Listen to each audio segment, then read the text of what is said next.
दोबारा से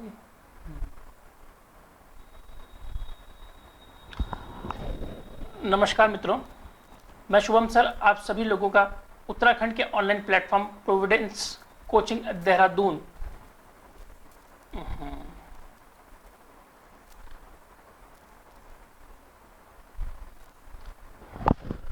नमस्कार दोस्तों, मैं Shubham sir Providence online coaching Dehradun से आप सभी का स्वागत करता हूं। आज उत्तराखंड के इस सेशन में हम उत्तराखंड के एक महत्वपूर्ण टॉपिक दूधातोली को करने जा रहे हैं। दूधातोली के संदर्भ में पहले भी बहुत सारे प्रश्न एग्जाम में आए हैं और जो विद्यार्थी PCS UK ट्रिपल SC की तैयारी कर रहे हैं उनसे भी आने वाले समय में दूधातोली के संदर्भ में क्वेश्चन पूछे जा सकते हैं। इसीलिए आप सभी लोग इस वीडियो को शुरू से लेकर अंत तक जरूर देखेंगे और किसी भी स्टेप को छोड़ेंगे नहीं। इस टॉपिक को शुरू करने से पहले मैं उन सभी विद्यार्थियों से जो आज पहली बार हमारे साथ जुड़ रहे हैं से अनुरोध करता हूं कि आप हमारे इस चैनल में इससे पूर्व हुए जितने भी वीडियो हैं उत्तराखंड के संदर्भ में आप उनको ज़रूर देखें, क्योंकि वो आपके एग्ज़ाम के लिए बेहद ही महत्वपूर्ण है और उनको देखकर आपकी जो ज्योग्राफी है उत्तराखंड के संदर्भ में वो पूर्ण रूप से बदल जाएगी। इसीलिए उत्तराखंड की ज्योग्राफी को अगर आपको ढंग से करना है तो इससे पहले वाले वीडियोस को भी आप जरूर देखिएगा। चलिए, आज दूधातोली के बारे में जितना भी हमें एग्जाम के दृष्टिकोण से जानकारी प्राप्त होनी चाहिए उस पर चर्चा करते हैं। दूधातोली के बारे में सबसे पहला हम देखेंगे कि असल में दूधातोली है कहाँ। अगर दूधातोली की बात की जाए तो हम देखेंगे कि दूधातोली की तुलना जो है वो किससे की जाती है। दूधातोली की तुलना पामीर से की जाती है। इसीलिए कई बार हम लिखते भी हैं कि उत्तराखंड का पामीर। क्या लिखते हैं हम लोग? उत्तराखंड का पामीर क्या है? दूधातोली है। अब पामीर शब्द क्या है? पामीर जिसे दुनिया की छत भी कहा जाता है, दुनिया की जिसे छत भी कहा जाता है, क्या वास्तव में उत्तराखंड में जो दूधातोली है वो क्या उत्तराखंड की छत है? पहली बात, अगर हम पामीर की ज्योग्राफी को देखेंगे तो पामीर एक यू आकार के इलाका है जिसके चारों ओर पर्वत है। त्यान शान, कुनलुन, हिमालय, हिंदुकुश, हिंदुराज, ये सारे पर्वत पामीर के चारों ओर है और उसके बीच में छोटी छोटी पहाड़ियां पामीर में स्थित है। अगर हम इस संदर्भ में भी दूधातोली को देखते हैं तो वास्तव में दूधातोली के सामने भी और दूधातोली के पीछे भी और आगे भी दाएं बाएं भी पहाड़ियों का एक जाल सा बुना हुआ है। अगर हम दूधातोली की एग्जैक्ट फिगर को देखेंगे अगर हम कि दूधातोली में है क्या, तो वो भी एक ऐसा इलाका है जिसको हम कहते हैं मध्य हिमालय क्षेत्र। क्या बोलते हैं उसको? मध्य हिमालय क्षेत्र है। अब मध्य हिमालय क्षेत्र का मतलब कि इसके चारों ओर हिमालय की एक बेल्ट है और उसके बीच में है। इसीलिए इसकी तुलना जो की गई है वो किससे की गई है? पामीर से की गई है। ठीक है। दूसरी बात, पामीर जो है वो दुनिया का केंद्र माना गया है। पामीर जो है वो क्या माना गया है? दुनिया का केंद्र माना गया है। और दूधातोली को भी हम क्या बोलते हैं? ये क्या है? दुनिया का केंद्र, सॉरी उत्तराखंड का केंद्र है। तो दूधातोली की तुलना जो पामीर से की गई है इसीलिए की गई है। अब दूसरी बात, पामीर की जो रेंज है ये कई नदियों का केंद्र भी है। यहाँ से कई नदियाँ, कई पेरेनियल रिवर्स यानी जो 12 नदियां हैं वो यहाँ से फ्लो करती हैं। ठीक उसी प्रकार से दूधातोली में भी क्या आती हैं? 5 प्रमुख नदियां हैं जो 12 क्या करती हैं? बिना हिम्मत के क्या करती हैं? बहती हैं। तो दूधातोली का उत्तराखंड के संदर्भ में बहुत ही महत्वपूर्ण योगदान है और इसकी ज्योग्राफी को जानना बहुत ही अत्यंत हमारे लिए जरूरी है। इसमें आपको जरा आप ध्यान से देखिए, ये इलाका आप जो देख रहे हैं ये उत्तराखंड का इलाका है। इसी को हमने यहाँ पर देखा है, आप ये व्हाइट देख रहे हैं, ये असल में महान हिमालय है। ध्यान से देखिएगा बच्चों, जो व्हाइट आप देख रहे हैं पहाड़ी महान हिमालय हैं, और जो ये इलाका आप देख रहे हैं बीच में, ये महान हिमालय और मध्य हिमालय के बीच का इलाका है। और ये जो है आपका शिवालिक है और यहाँ पर नदियां आप देखिए मैदान में उतर रही हैं। तो अगर हम देखें और ये पोर्शन अगर आप देख रहे हैं यहाँ पर, ये तीसरा जो डायग्राम है, ये तीसरा डायग्राम जो है एग्जैक्ट चीज बता रहा है कि दूधातोली असल में कैसा है। तो दूधातोली के चारों ओर क्या है? दूधातोली के चारों ओर पहाड़ है और उसके बीच वाले भाग में क्या है? दूधातोली स्थित है। ठीक है। तो कई लोग इसका संज्ञान पठार के रूप में लेते हैं, लेकिन असल में अगर आप देखें तो दूधातोली की जो आकृति है वो पूर्ण रूप से यू शेप नहीं है, यानी यू आकार की नहीं है। ठीक है ना, क्योंकि देखिए पहाड़ जो है वो वी आकार की घाटी का निर्माण करता है और पठार जो है वो यू आकार की घाटी का निर्माण करता है सामान्य रूप में। लेकिन दूधातोली सामान्य रूप में कैसा है? ना ही यू आकार का है और ना ही पूर्ण रूप से वी आकार का है। ठीक है ना। तो लेकिन फिर भी इसको हम उत्तराखंड का पामीर कहते हैं, और क्यों कहते हैं इसकी चीजें मैंने आपको बता दी हैं। पामीर की रेंज आपको आज तजाकिस्तान, कजाकिस्तान, चाइना और अफगानिस्तान के बीच में दिखाई देगी, इस बात को भी आप थोड़ा ध्यान में रख लेना। तो ठीक है, इस पॉइंट से आपको क्लियर हो जाएगा कि उत्तराखंड का पामीर दूधातोली को क्यों कहा जाता है। आई होप आप इस डायग्राम से और इस बात से समझ गए होंगे कि ये उत्तराखंड का पामीर क्यों है। अब उत्तराखंड के मैप में अगर हम इसका विस्तार देखें तो कई किताबों में कहा गया है कि पौड़ी गढ़वाल से लेकर इसका विस्तार क्या है, चमोली तक है, और कुछ लोग तो कहते हैं कि अल्मोड़ा के इलाका भी टच होता है। तो थोड़ा सा इसको एग्जैक्टली हम वेरीफाइड कर लेते हैं। ये जो इलाका आप देख रहे हैं ये ही क्या है, ये ही इसका विस्तार है। अब देखिए पौड़ी में, अगर आप एग्जैक्टली पौड़ी में देखते हैं तो 60% जो दूधातोली है वो पौड़ी में आता है, और 40% जो दूधातोली किस में आता है, चमोली में आता है। ठीक है, हल्का सा इलाका जो है अल्मोड़ा का टच होता है। तो इसीलिए हम कई बार कहते हैं कि जो दूधातोली का विस्तार है, दूधातोली का विस्तार किस किस जनपद में आता है, पौड़ी में आता है, अल्मोड़ा में आता है और चमोली में आता है। लेकिन मेरे अध्ययन के अनुसार 60% भाग इसका कहाँ आता है, पौड़ी गढ़वाल में आता है, और 40% भाग इसका कहाँ आता है, यह आपके किस में आता है, आपका चमोली में आता है। अगर हम इसकी कुल लंबाई की बात करें कि दूधातोली की लंबाई कितनी है, तो लंबाई इसकी लगभग 25 किलोमीटर की है। तो ये माउंटेन रेंज है, एक क्या है, एक श्रेणी है, पर्वत श्रेणी है जिसकी कुल लंबाई 25 किलोमीटर की है। और अगर इसकी हम चौड़ाई की बात करें तो इसकी चौड़ाई अगर हम देखें तो लगभग ये 22 किलोमीटर का है। ठीक है ना। और याद रखिए कि मध्य हिमालय क्षेत्र में, किस में है ये बच्चों, मध्य हिमालय क्षेत्र में है। इस बात को भी आप थोड़ा सा ध्यान जरूर रखिएगा। ठीक है, तो इस बात को याद रखेंगे। अब पौड़ी का अगर आप इलाका देखें तो पौड़ी में थलीसेण नाम की जगह पड़ती है। ठीक है, पौलीसेण में थलीसेण और चमोली में गैरसेण। तो अगर हम देखें तो पौड़ी में थलीसेण हो गया और चमोली में गैरसेण हो गया। ये वो महत्वपूर्ण इलाके हैं जो इसके विस्तार को बताते हैं, कहां से, पश्चिम से पूर्व दिशा में। इस बात को आप थोड़ा सा याद रखिएगा। इतना क्लियर है। चलिए नेक्स्ट हम जानने की कोशिश करते हैं कि दूधातोली की जो ऊंचाई आप देखते हैं, दूधातोली की ऊंचाई जो हम देखते हैं, एग्जैक्टली इसकी ऊंचाई कितना है। तो अगर हम ऊंचाई की बात करें तो इसकी ऊंचाई की जो श्रेणी है, ऊंचाई की श्रेणी जो है इसका लगभग आप ये मान के चलिए लगभग 3000 मीटर, लगभग 3000 मीटर इसका एवरेज निकलता है। एवरेज मतलब औसत ऊंचाई आप इसकी कह सकते हैं। ठीक है ना, औसत ऊंचाई इसकी आप कह सकते हैं। ठीक है, जिसको आप फीट में देखेंगे तो लगभग 10,000 फीट जो है वो इसकी क्या है, औसत ऊंचाई है। ठीक है, इस बात को याद रखिएगा। और इसका जो सबसे ऊंचा पर्वत शिखर है, अगर हम बात करें इसका ऊंचा पर्वत शिखर, तो इसका ऊंचा पर्वत शिखर जो है उसका नाम है मूसा का कोटा। मूसा का कोठा। तो मूसा का जो कोठा है वो इसका सबसे ऊंचा पर्वत शिखर है, जो कि लगभग 3114 मीटर की ऊंचाई पर है। इतना क्लियर है, जो कि नाग टिब्बा की ऊंचाई से भी कहीं ज्यादा है। तो इस बात को आप जरूर याद रखिएगा। आपके एग्जाम के दृष्टिकोण से दूधातोली में प्रश्न पूछा जा सकता है कि दूधातोली जो पर्वत श्रेणी है उस पर्वत श्रेणी में सबसे ऊंचा पॉइंट कौन सा है, तो मूसा का कोठा। ध्यान से रखिएगा, मूसा का कोठा, जिसकी ऊंचाई कितनी है, 3114 मीटर की है। और अगर आप थोड़ा देखें कि दूधातोली की औसत ऊंचाई कितनी है, तो इसकी औसत ऊंचाई जो होती है लगभग 3000 मीटर के करीबन है, या 10,000 फीट के करीबन है। तो आपको पता ही होगा कि लगभग 1200 मीटर तक आपको पता होना चाहिए कि 1200 मीटर से लेकर 4500 मीटर तक जो है आपका शिवालिक हिमालय होता है, और 4500 मीटर से लेकर लगभग आपका 7812 या ऐसा मान के चलिए ये आपका महान हिमालय होता है। सॉरी, 1200 मीटर से लेकर आपका 4500 मीटर क्या है, मध्य हिमालय है। 1200 से नीचे शिवालिक हिमालय है। ठीक है, और अगर आप देखें तो 4500 मीटर से लेकर 7812 मीटर जो है वो आपका महान हिमालय है उत्तराखंड के संदर्भ में।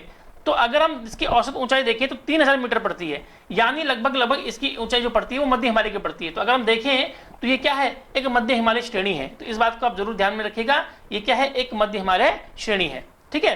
अच्छा, दूसरी बात है कि इसमें एक शब्द और आता है, इसमें एक शब्द आता है और शब्द है रिपेरियन क्षेत्र। रिपेरियन क्षेत्र। अब ये रिपेरियन क्षेत्र क्या हुआ? रिपेरियन क्षेत्र उस क्षेत्र को बोलते हैं जहां पर नदी और भूमि एक दूसरे के सामने आ जाए। जहां पर नदी और भूमि एक दूसरे के सामने आ जाए या एक दूसरे के नजदीक हो, तो ऐसी क्षेत्र को हम क्या बोलते हैं, रिपेरियन भूमि। तो जो आपका ये दूधातोली का क्षेत्र है, असल में क्या है, ये एक रिपेरियन क्षेत्र है। ठीक है ना, क्योंकि यहाँ पर नदी और भूमि क्या है, एक दूसरे के सामने आती हैं। देखिए पहाड़ भी हैं लेकिन छोटे से इलाके भी हैं जहाँ पर नदी और भूमि क्या होती है, एक दूसरे के सामने आ जाती हैं। तो इसी तरीके के क्षेत्र को हम क्या बोलते हैं, रिपेयरिंग क्षेत्र है। तो आप थोड़ा सा जरूर रखिएगा, ठीक है। चलिए अब दूधा तौली, अगर हम देखें दूधा तौली यानी इसको अगर हम देखें तो सिंपल भाषा में दूध की तौली, और तौली का मतलब होता है बर्तन। तौली का मतलब होता है बर्तन। अब क्या मतलब है इसका बच्चों, क्या मतलब है इसका, कि जो दूधा तौली का क्षेत्र है एक कैसा क्षेत्र है कि इसको दूध का बर्तन कहा गया है। तो इसको दूध के बर्तन कहने के पीछे कोई ना कोई कारण तो रहा होगा। पहली बात कि एक ये ऐसा क्षेत्र है जो कि चारागाह नुमा है। कैसा क्षेत्र है, चारागाह नुमा है। और ये चारागाह जो है ये बहुत बड़े क्षेत्र में फैला हुआ है, और यहां पर कितने सारे गांव, लगभग आप ये मान के चलेंगे कि 600 जो गांव के लोग हैं, ठीक है, माफी चाहूंगा 50 गांव के जो लोग हैं वो यहां पर अपनी गाय चराना आते हैं, ठीक है ना। और इस वाले इलाके में क्योंकि उपजाऊ मृदा है, और उपजाऊ मृदा होने के साथ साथ यहाँ पर चारागाह बहुत ज्यादा स्तर पर मौजूद हैं।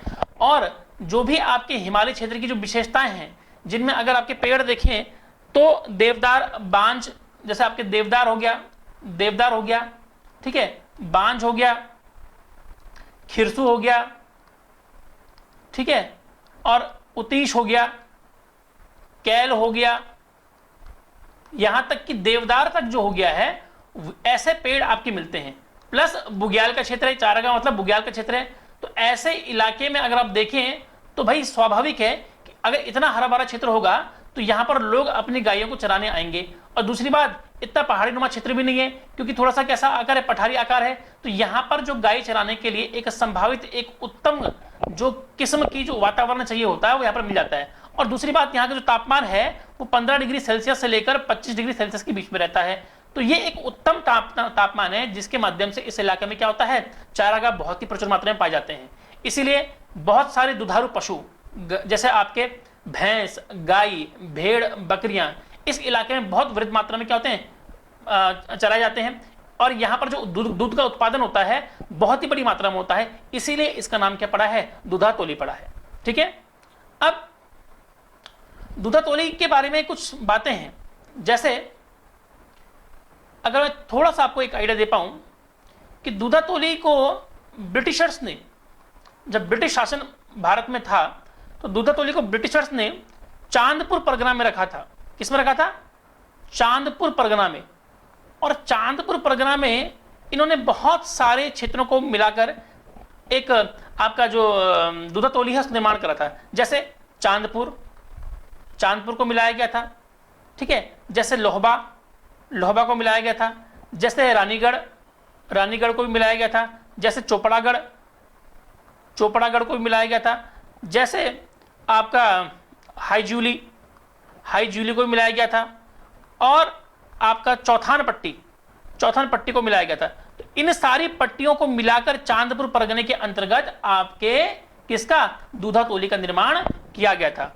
और सन 1912 में यहां के स्थानीय लोगों को इस इलाके से कर मुक्त कर दिया गया था, और ये अपनी भैंसों को, गायों को यहां पर चरा सकते थे।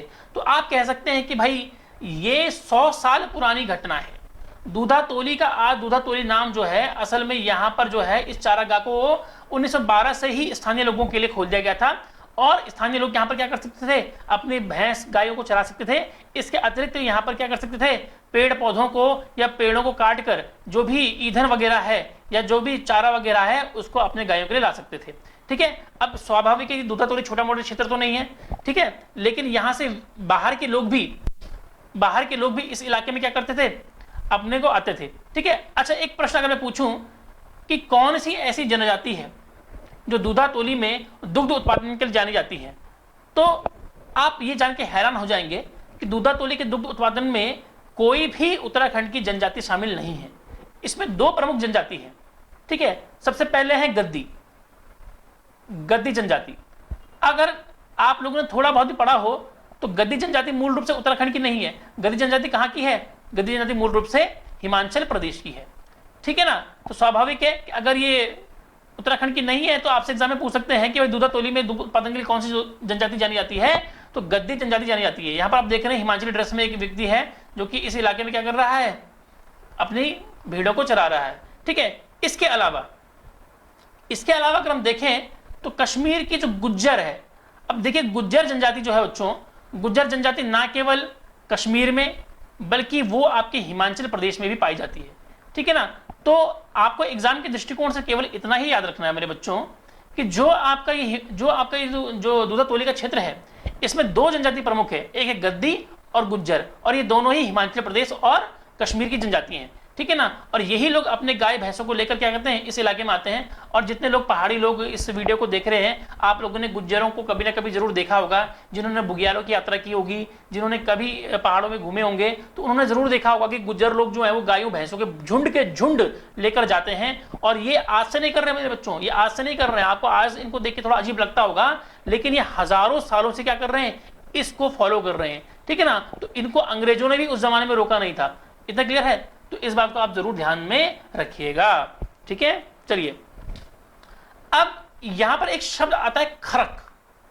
खरक, अब आप बोलोगे सर ये खरक क्या हुआ, तो भाई खरक असल में होता है छानी।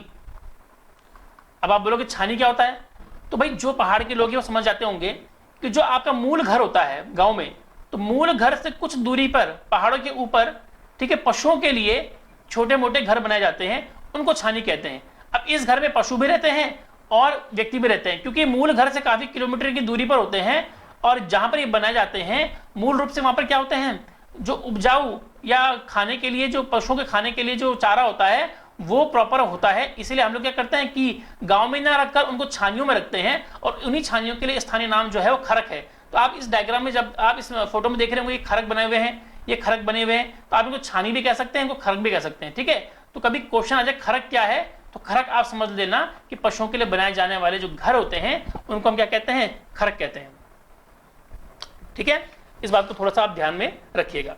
चलिए, अगर इन खरकों की बात की जाए तो लगभग ये मान के चलिए कि 800 पशुपालक, वर्तमान में 800 पशुपालक जो हैं वो इस कार्य को कर रहे हैं। ठीक है ना, तो 800 पशुपालक इसमें काम को कर रहे हैं, और लगभग इसमें देखो तो 50 गांव, मैंने आपको पहले बता चुके हैं कि 50 गांव यहाँ पर दूधा तोली में इस प्रकार के कार्य को कर रहे हैं। ठीक है ना,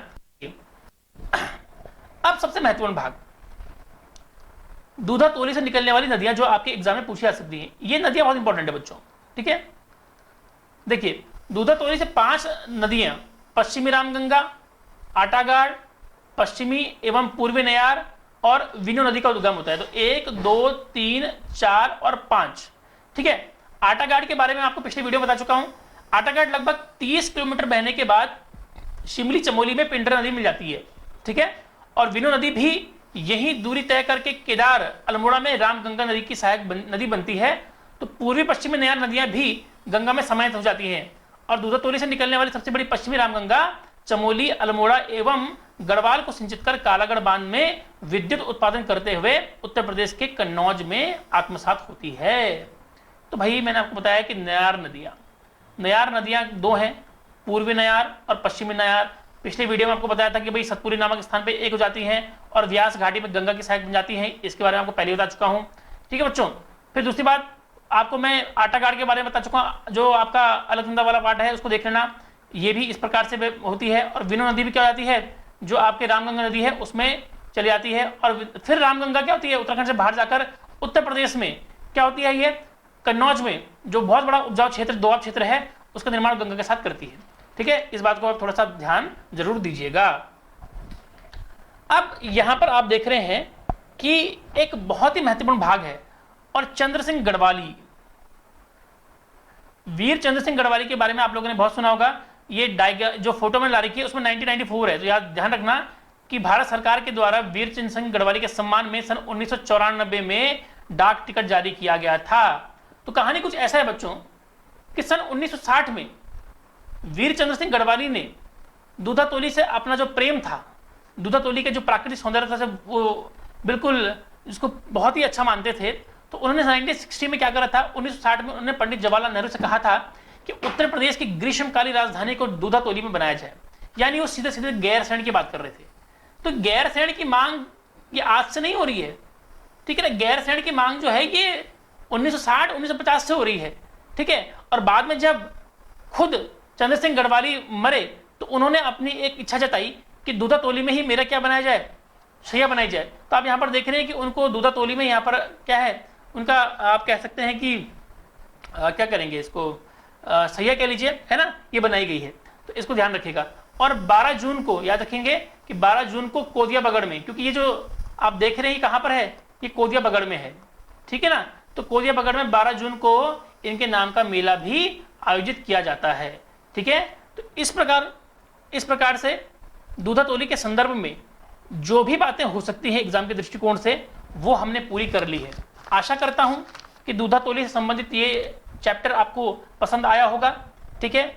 और इसको पूर्ण रूप से आप लोग मन में आत्मसात कर लेंगे और आने वाले समय के लिए, क्योंकि एग्जाम कभी भी हो सकता है, ठीक है। और जब भी आपका हो इस वीडियो को जरूर देखेंगे और दूधा तोली से बनने वाले सारे प्रश्न हमने इसके अंदर कवर कर लिए हैं।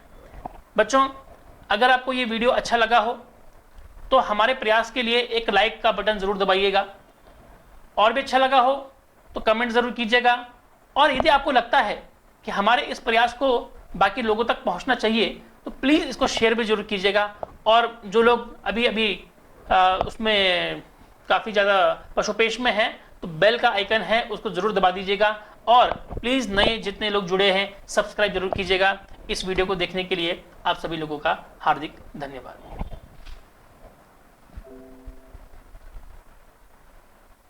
अगर ये रिकॉर्ड नहीं हुआ होगा ना भाई तो पिटेगा मेरे हाथ।